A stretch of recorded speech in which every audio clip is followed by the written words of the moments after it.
இன்னும் சொல்லுகிறேன், 199% இதுவரையில நாம் நம் தந்த வாக்குறுதிகளை நிறைவேற்றி இருக்கிறோம். 2021 சட்டமன்ற தேர்தலுக்கு திராவிட முன்னேற்ற கழகத்தின் சார்பில் கொடுத்த வாக்குறுதிகள் எவ்வளவு?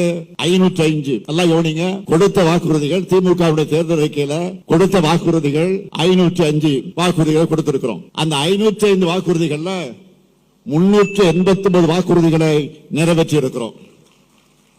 இது மிச்சம் இருப்பது எவ்வளவு? 116.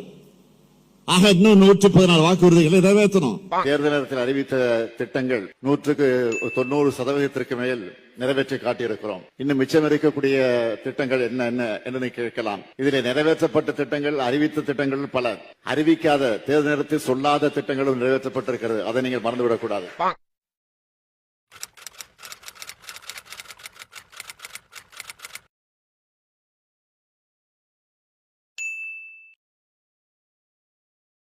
ரெண்டாயிரத்தி 2021 கொடுத்த 505 வாக்குறுதிகளை 404 வாக்குறுதிகளை நிறைவேற்றி இருக்கிறோம். இந்த சாதனையை செஞ்சது திராவிட மாடல்.